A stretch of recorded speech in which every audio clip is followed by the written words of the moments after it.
we have 4 fabulous guests this evening. I'm just going to introduce the ringleader of the group, and she'll take it from there. Vanessa Hua is the author of Deceit and Other Possibilities. It's a beautiful book here, and if you haven't been tagged already, we have amazing tattoos from her. And she's got a forthcoming book from Valentine. And she's the Friday columnist for the San Francisco Chronicle, so if you have not read her, please do. She received the Rona Jaffe Foundation Writer Award, the San Francisco Foundation James D. Phelan Award, and Steinbeck Fellowship. Her work has appeared in The Atlantic, New York Times, Isabel, Guernica, Lit Hub, and many other places. Rumor has it that she swears like a sailor, but possibly not around her young twins. Please welcome to the Laurel Book Store, Vanessa Hua.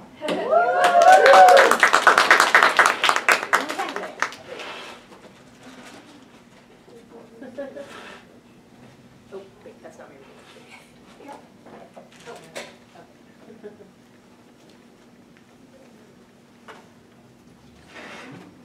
Thank you, Luann, for that wonderful welcome, and we are so excited to be here today. I know it's a holiday weekend, but thank you for coming out. This started brewing a few months ago, and we were so delighted that Luann hosted us, because I think stories and poetry like this are so important right now at a time when the stories of women, people of color, are being denied.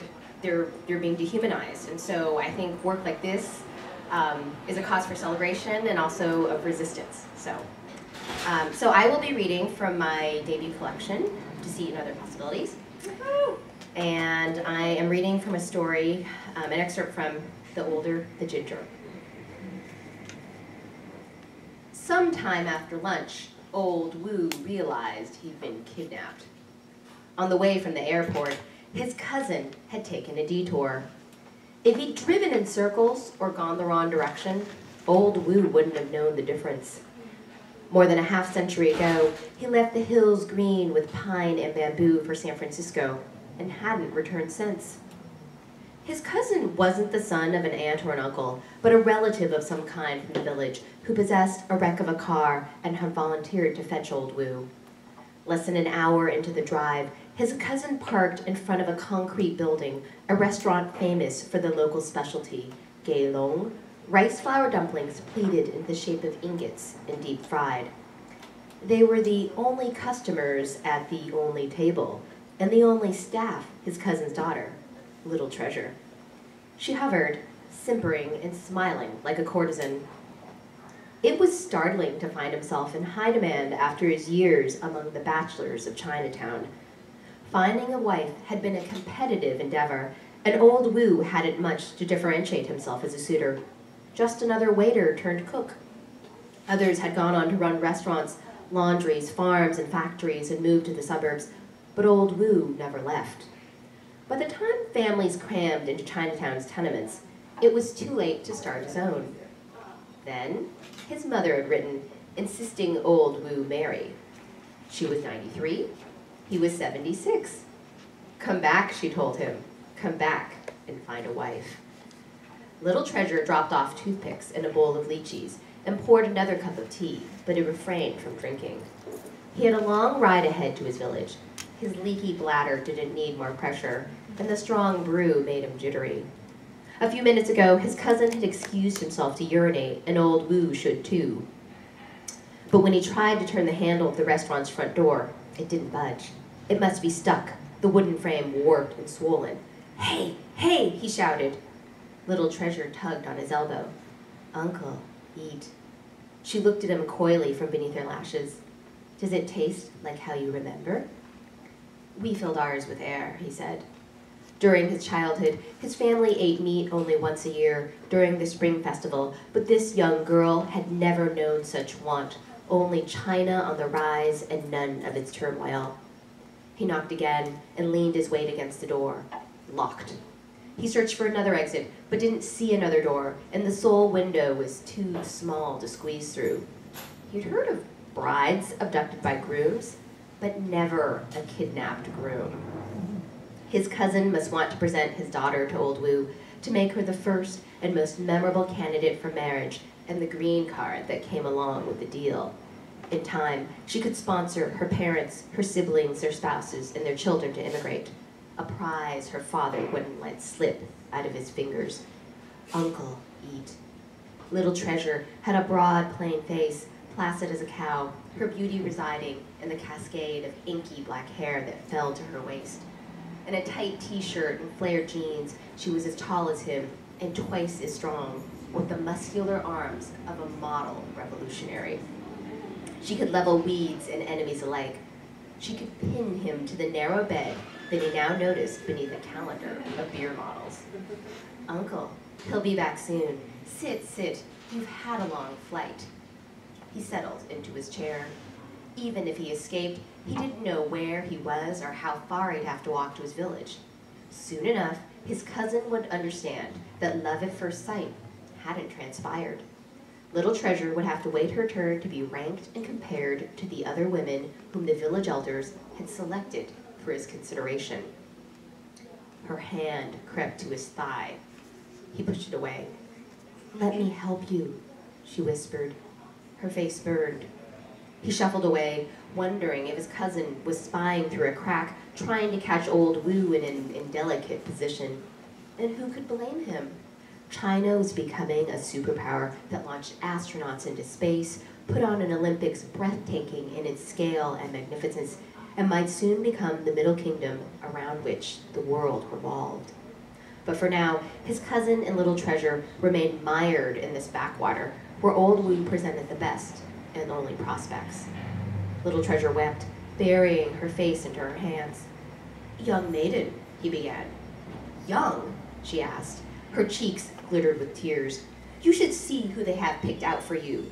Girls pried from their dolls. I'm a leftover woman." "You don't want an old ginger root like me," old Wu said. "The older the ginger, the hotter the spice," she said.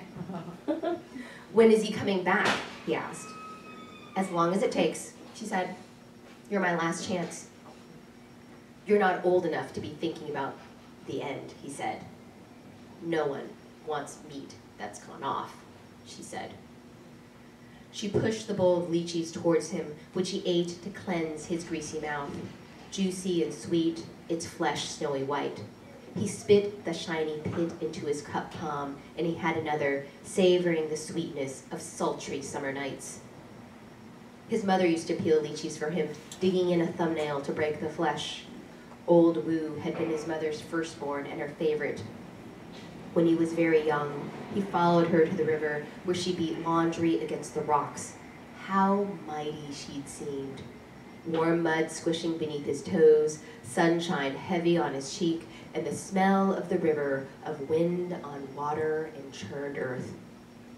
Little Treasure cleared the table, and he smelled the dank musk of her, straw and loamy soil, and all at once he remembered his boyhood, the life he left behind, and he was overcome with longing for this lost world. He closed his eyes, inhaling.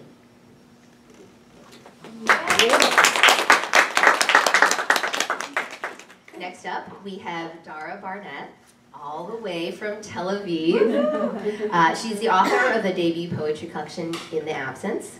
Her poetry translations and essays appear in the Cortland Review, Diode, Poet Lore, Haaretz, Lilith, the LA Review of Books, Walt Whitman Quarterly Review, and elsewhere. In 2009, Dara received a scholarship to the Bread Loaf Writers Conference, where we met. And Dara holds a PhD from the Tel Aviv University, where she is writing director of the Department of English and American Studies. Please welcome Dara Barnat.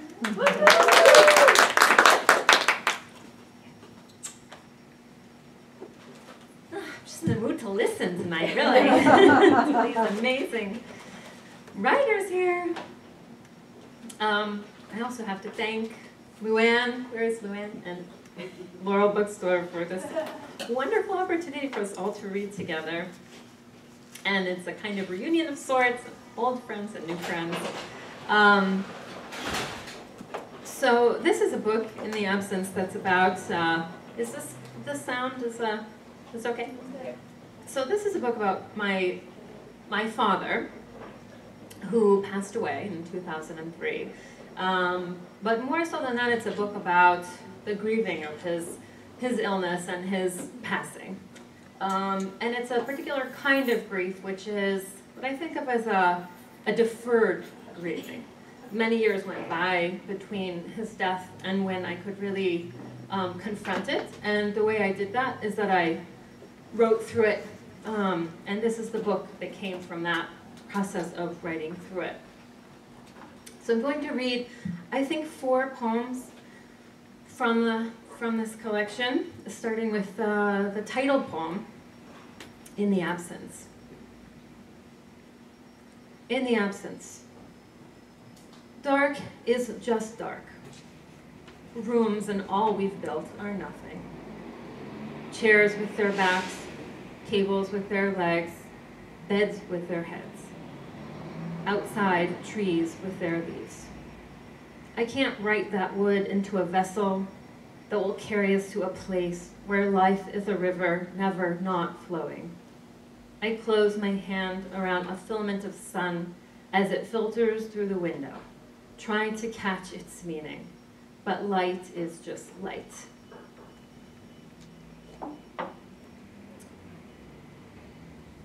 That poem I actually wrote last in the book. Not thinking it was for the book, but once I written it, I realized that was the book's name. It was sort of belonged to it. For about a year, the title of the book was The Name of the Father. And I now just have a poem called The Name of the Father. And it's a poem in sections. There's about 4 sections, I believe, that I will read here now. The Name of the Father. 1. Any sign of your life was a slip of the tongue. I did not speak your name, as if its sounds held our pain, and I could breathe them into my lungs, so they would not become the only sounds I'd hear in rainfall, doors slamming, footsteps, phones ringing, pages turning, twigs breaking. I did not speak your name. I did not speak of its meaning. Who is like God? 2. If I did not speak your name, where did you exist? Except in that photograph where I'm 1 month old and our hair is the color of chestnuts. Your face, lit like an angel's, is watching mine. I must have that light inside me. I'd love to believe I was blessed by you. I wish that Father to be my saint. 3. Photographs, though, can be hidden in closets, boxes, drawers, to conceal the memory of you, your body itself. I hid your fading when the light from your skin grew dull and your eyes like a lost prophet's. Job with no return home. 4. I took such a deep breath of pain, I feared the world would turn away if it knew. Such a deep breath, not to release the pain on anyone. Still the sounds of your name in my dreams. Michael, Michael, who is like God?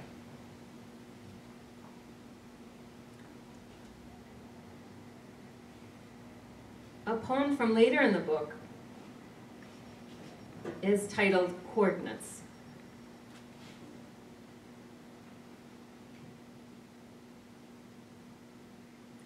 And this poem I wrote after I'd gotten a little bit more of information about what had happened to my father, what he had gone through when he was ill, and even after he passed away, and I received a copy of the certificate of his ashes as he was cremated, and where they were thrown to the sea,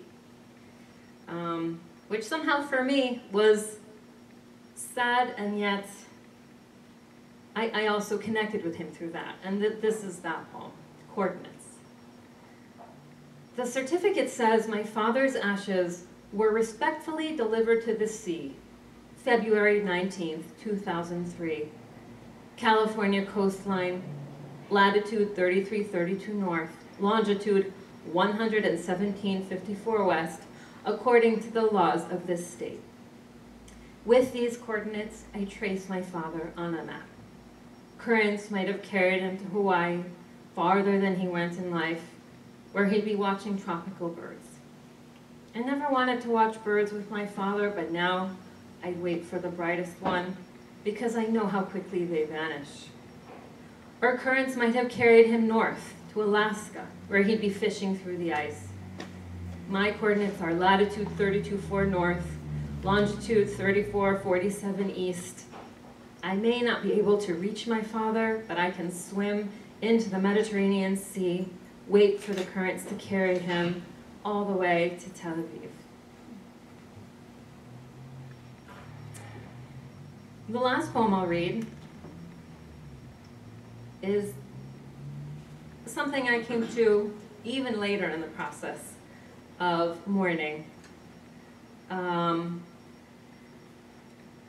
When I discovered a kind of lightness, even. And it's entitled Grief's Language. To escape the deaths strewn about life, I packed my things, moved to another country, learned a new language, hitting cafes where I wouldn't be recognized in a crowd. But grief slips easily across borders, between countries and languages. There grief was, tapping me on the shoulder, greeting me in Hebrew, Shalom. I could no longer disguise myself or beg grief to stop following me. I've started speaking to grief in every language possible. Sometimes we end up laughing. Thank you. Shall I announce? Yeah, the next. Wonderful. Oh, how nice. This is a pleasure for me because Reese and I go way back. And I think that I may have introduced her one other special time, maybe. But. So, our Kwon's first novel, Heroics, is forthcoming from Riverhead. She's a 2016 National Endowments for the Arts Literature Fellow, and her writing has been published in Noon, Vice, Plowshares, The Believer, and Tin House. She has received awards from Yaddo, Red Loaf Writers Conference, and Suwannee Writers Conference. Reese.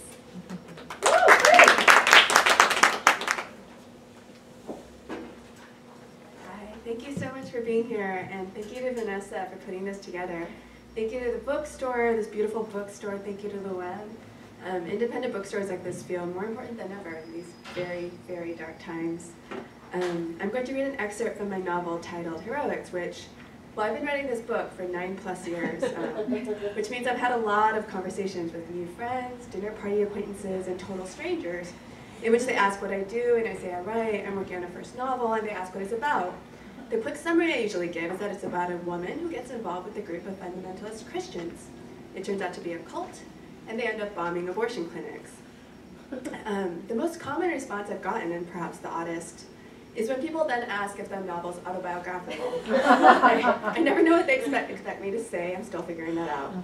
The excerpt I'll read was first published in the literary magazine Noon and then anthologized in the Best Small Fictions. This section is narrated by Will Kendall, who's in love with the woman I mentioned, Phoebe Lin. He's working in Beijing for a few months while she's still back in the US, and he started realizing he may be losing her.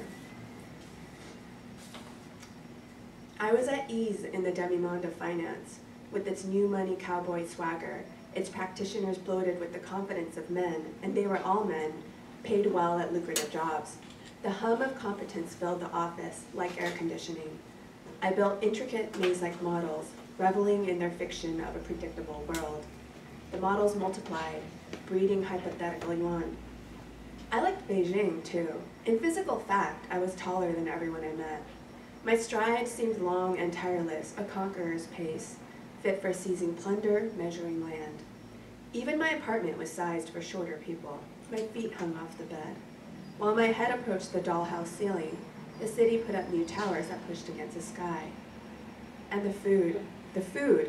I was putting on weight. We were fed at the office, but when I left, I kept eating. For the first time since the past fall, I consistently had enough to eat. I glutted myself on roasted Peking duck and paper-wrapped trout, maipo tofu, and thrice-cooked bacon. Boiled, succulent jiaozi, Uyghur lamb shish kebabs, mouth-stinging Sichuan hot pots, baozi, jianbing, spiced grass carp. I thought of how often I'd had to skip meals in Knoxhurst. My pants tightened. I loosened a button, and I ate more. Still, there were limits to this equanimity. The city was hot, its inhabitants loud. After the quiet of Knoxhurst, Beijing drivers seemed especially careless.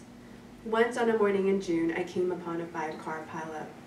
Paramedics hauled blood-stained bodies from twisted cars and laid them on the asphalt.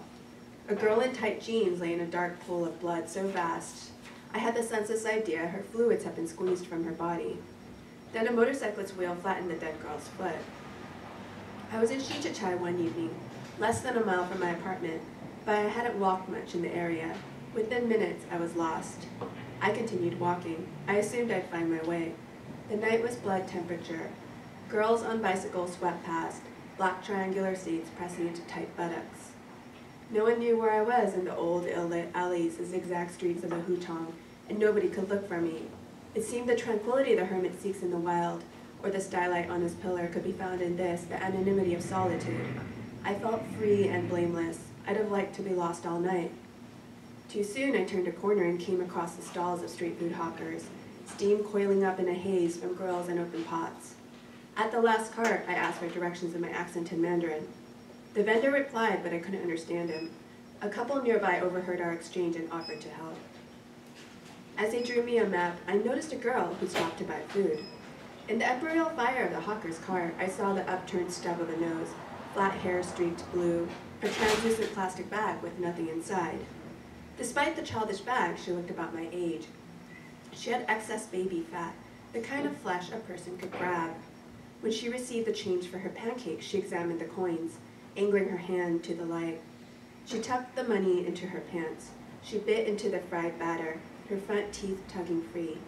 A long, tantalizing shred of bright green. She sucked her lower lip clean of oil. The girl laughed. I thanked the couple, and I followed her. At half a block's distance, staying on the opposite side of the street, I kept pace through the walled alleys. In the dark, it was easy to keep her in sight, the backpack bobbing ahead like a lamp. I tried to walk quietly. Pigeons alit near me, jingling bells tied to their legs. Cyclists passed. I tripped over a pile of loose bricks. Her hair bounced lightly against the backpack's plastic bulge. As the streets emptied, I had to speed up, not to lose her. She was hurrying. Impatient to be home, I assumed, but then I saw her glance back as she turned a corner, the round face blazing, then disappearing. Despite the pains I'd taken, she looked afraid. I only wanted to follow her for a few minutes, but now, accused by her panic, I felt insulted. Then I saw something pale, a paper, flutter from her hand. Thinking it might be a note, a signal, I paused to pick it up, but it was nothing. Half her pancake, crumpled into its napkin. I resumed the chase. She dogleg left. I was losing my breath. She halted, then bent down. I saw her adjust the strap on her sandal. She broke into a run, hobbling. "Hey," I called. Thank you. And next up, it's my pleasure to introduce Ashley M. Jones, author of the debut collection Magic City Gospel. She received an MFA in poetry from Florida International University, where she was a John S. and James L. Knight Scholar. Her work has been featured by the Academy of American Poets, PMS Poem, Memoir Story, Prelude Pluck, and many other journals and anthologies in print and online. She is an editor of Pink Magazine, and she teaches creative writing at the Alabama School of Fine Arts.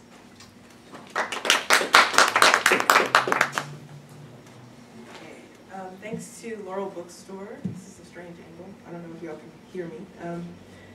This is awesome. I've never been to Oakland before, and I came a very long way from Alabama, so I'm glad to finally be here and not on a plane scrunched up next to a dog. So I'm going to read 6 poems, so if you want to count down, feel free to do so. The first poem I'm going to read is from the book, and it's about Sally Hemings. In my writing, I like to write a lot about history, and I also like to write about women who are not given a proper voice by history. And Sally Hemings is one of those women. She was Thomas Jefferson's slave, although many call her his mistress, but we all know that you can't be a mistress or be in love if you have no consent because you're a slave. So this is about her. What it means to say Sally Hemings. Bright girl, Sally, mulatto Sally, well-dressed Sally, Sally with the pretty hair, Sally with the Irish cotton dress, Sally with the smallpox vaccine, Sally smelling of clean white soap, Sally never farmed a day in her life, available Sally, nursemaid Sally, Sally filled with milk, Sally gone to Paris with master's daughter, Sally in the chamber with the president, Sally in the chamber with the president's brother, illiterate Sally, capable Sally, unmarried Sally, Sally, mother of Madison, Harriet, Beverly, Easton, Sally, mother of Easton who changed his name, Sally, mother of Easton, Hemings, Jefferson, Easton who made cabinets, Easton who made music, Easton who moved to Wisconsin, Easton whose children were Jeffersons, Easton who died a white man, grandmother Sally of the white Hemingses, infamous Sally, silent Sally, Sally kept at Monticello until Jefferson's death, Sally whose children were freed without her. The next piece that I will read is in a form called The Golden Shovel, and that form was invented by Terrence Hayes, who is a poet that everyone should know. If you don't know him, please know him. He's wonderful. He's also like the best looking man in the world. So that really doesn't matter. Anyway. So in The Golden Shovel, you take a pre-existing poem and you put that poem inside of your poem. And I would go in more detail, but we're not here for class, so I'm not going to bore you with the details. But for my poem, I chose to use my favorite poem in the world called What the Mirror Said by Lucille Clifton. And the poem is about a story that my mentor told me. He and his wife built a house in Blount County, Alabama. And there in Blount County, it's very secluded. It's kind of what you would imagine when you think of Alabama, like a lot of trees and dirt roads and stuff like that. And they said that the first year they were there, one of their neighbors hung a noose in their yard to celebrate Martin Luther King Day. So my friend told me this story when I told him I had nothing to write about, and he said, maybe you should write about that, and so I did. On Martin Luther King Day, a noose is hung on a tree in Blount County. Tonight, a noose drips from a branch like corn syrup. If you listen, you can hear it plunk and pool at the roots. You wonder if this is Blount County, if this is 2014, if this city is civilized, if you are a time machine of a woman traveled back to this dim geography when Alabama is pulpy, ready to pluck its own stale fruit. You are thirsty, so you listen for the sound of water. Your tongue is a map of desert, and suddenly there's just the noose and you, darkness rolling out in all directions, the stinging of so much quiet, a dust storm of silence. You think, maybe it's a joke, nothing to fear. Fear is what happens when you listen to too much CNN. The noose is still. It says, you are a woman, you are black, you are in the middle of no place, Alabama, and if I catch you, I will ring you till you're anonymous, till you're not even a black girl, you're just some damn body. Oh my gosh, Sam. Hi. We went to high school together.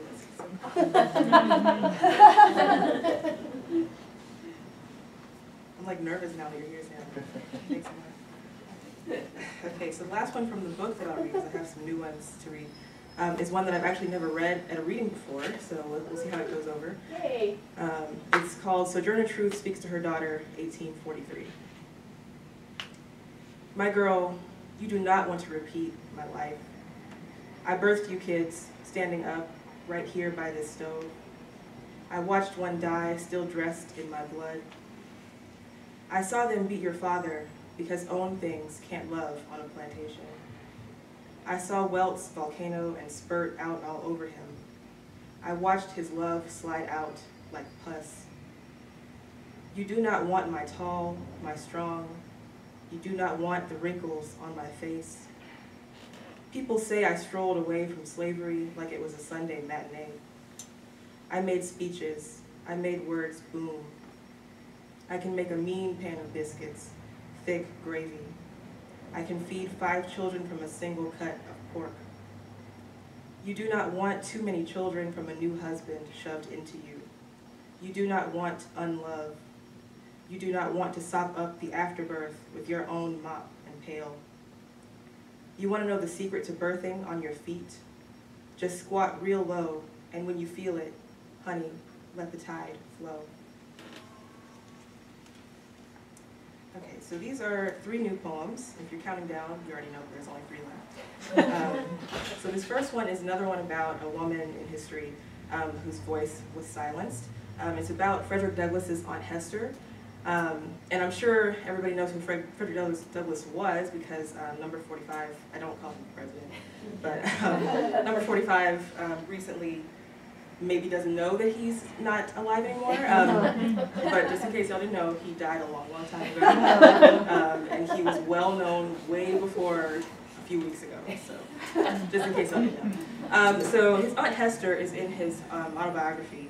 And he writes about her being pursued by the master, and she doesn't want to be raped or in a relationship with this master, so she spurns him. And the master, in the true fashion of all masters, beats her publicly. And little Frederick is listening to the beating, and he can hear her scream, and that scream has been immortalized on the page. So I wanted to view that scream in a different way. What flew out of Aunt Hester's scream? Her pretty face, the dawn, the men who ate it whole. Summer, the plantation grass, fear, a golden scythe, the cotton bleeding pink, the way a dress unfolds to a whip, to a man's hands, which are whips. Blood, blood, blood, blood. Jesus, Mary, Joseph. Her body, desire. Her body, a slave.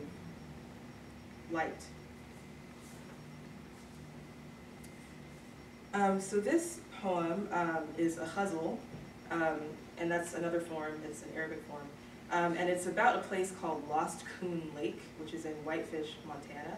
And my friend was telling me about it at AWP, actually, in our room we were talking about this. And I learned that it was called Nigger Lake, and so I researched it. And all the time I was reading about it, I kind of thought about so many black people who were lost in lakes, and by lost I really mean murdered in lakes. So I wanted to write a poem about that particular lake, and also Emmett Till, who was drowned in water. And it has a little educational epigraph that I'll read. It's called Dark Water.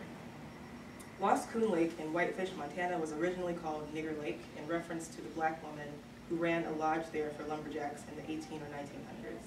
The name was changed because businesses refused to work with a place with such a name. The woman who ran the lodge was discovered to be of Spanish descent. 1,800 miles from the lake where Emmett wore a cotton gin like a string of heavy pearls, this body of standing water wore its niggerness like a mailing label. Nigger Lake, because all it takes is one black body to mar the whole thing, to make even this shining Montana water a dark, dank puddle. We don't really know the woman whose body made this lake black. They say she made a home for lumberjacks, gave them a roof, some food, a sack to rest their tired bodies. I wonder, is a nigger lake 3/5 a lake or the whole dark thing? Is water a solvent for uppity blacks? Emmett's body turned the mighty Tallahatchie red, not black. It swallowed hard but couldn't keep down his body. I wonder, are even the pretty white fish in Montana repulsed by black skin, a dark, wet body? And the last one is, I guess, kind of a happier piece. I don't really write a lot of happy pieces, I guess. I'm sorry, I live in this world, so there's sad things that happen. So this poem is about a time when I went to one of my friend's birthday dinners. His mom had organized it, and throughout the dinner, his mom just kept getting closer and closer to me and telling me all these interesting things. And at one point in dinner, she turned to me and she said, "You know, you'd be so much prettier if you just straightened your hair," which was awful. And the guy whose birthday dinner it was, her son, tried to explain it away. Like when I told him about it later, he was like, "Well, no, she's not from America, she doesn't know. And I'm like, no, this was terrible. And I'm telling you why it was terrible. So I wrote a poem about that. When you tell me I'd be prettier with straight hair. I look at my menu. I try to crawl between the teas and spaghetti, printed neatly without frill. Even they survey my curls before I reach their sanctuary. I think about the door, how easy it would be to flip this table and walk out of here, purse bobbing on my shoulder, fro unmoving in this thick, still South Florida heat. I think about the thin film of decorum I've painted over my lips, the film I've painted, repainted, slathered like Vaseline to keep the anger null, moist, tender enough to dissolve between my teeth. I look at my friends across the table.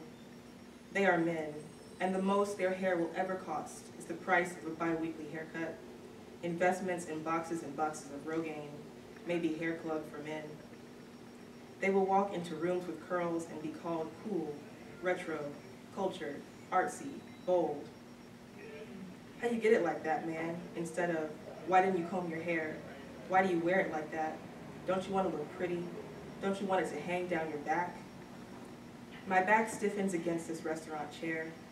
The room is too bright for dinner. Your eyes are too hungry, riding my naps until they gasp for air, until the weight of you pulls them flat, straining, straight. Thank you.